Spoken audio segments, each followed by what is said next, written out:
Hello बच्चों, the question is a reversible heat engine absorbs 40 kilojoule of heat at 500 Kelvin and performs 10 joule of work, rejecting the remaining work to the sink at 300 Kelvin.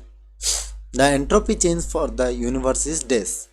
तो यहाँ पर हमें question में क्या क्या data given है हम शुरू में देख लेते हैं कि reversible heat engine absorbs 40 kilo joule of heat at 500 kelvin. So Q absorbed ये आपका दिया हुआ है 40 किलो जूल एट, जो हीट एब्जॉर्व करता है मतलब ये आपका जनरली हीट एब्जॉर्व किया मतलब ये सोर्स का टेम्परेचर है, that is TH hot body का टेम्परेचर 500 केल्विन. फिर बाकी परफॉर्म किया वार्क आपका आ गया 10 किलो जूल. तो बाकी जो रिजेक्ट हो गया मतलब इतना ऑब्जर्व किया तो 10 किलो जूल वार्क में कन्वर्ट हुआ, तो बाकी हीट क्या हुआ, बाकी हीट आपका रिजेक्ट होगा. So Q rejected is equal to क्या हो जाएगा, Q absorbed minus work done, that is 40 minus 10, this is equal to 30 kilo joule. और जूल में कन्वर्ट करने से 30 मल्टीप्लाइड बाई 1000 जूल, इसको भी 40 मल्टीप्लाइड बाई 1000 जूल हो जाता है. ठीक है. और इसका टेम्परेचर क्या दिया हुआ है, सिंक का temperature at TC cold body, that is sink का टेम्परेचर दिया हुआ है 300 केल्विन. और हमें डेल्टा एस यूनिवर्स कितना पूछा गया है. तो डेल्टा एस यूनिवर्स मतलब क्या होगा, delta S universe equal to delta source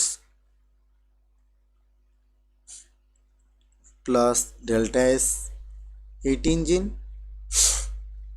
heat engine का जो एंट्रोपी चेंज है प्लस आपका entropy change at the sink में जो एंट्रोपी चेंज है. सो ये तीन मिलकर आपका बन जाता है basically total entropy change. Source का मतलब this is the formula, that is total Q total heat divided by temperature, Q absorbed, you can say Q absorbed divided by TH. और हीट इंजन का वैसे तो एंट्रोपी 0 होगा. ठीक है. और सिंक का अगर हम बात करते हैं Q rejected divided by TC.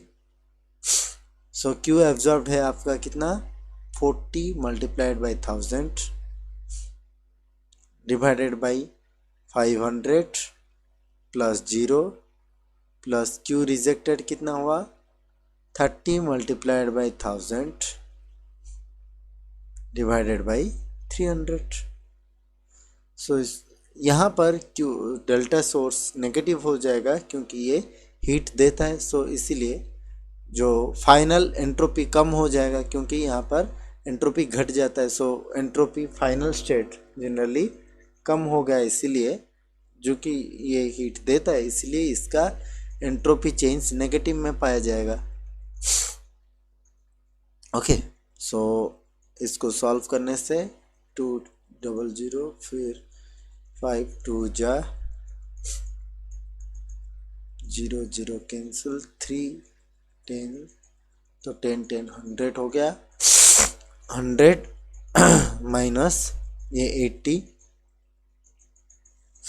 so this is 20 joule Kelvin inverse. 20 joule Kelvin inverse, that is option number C is the right answer. I hope you might have understood the concept of this question. Thank you and all the best.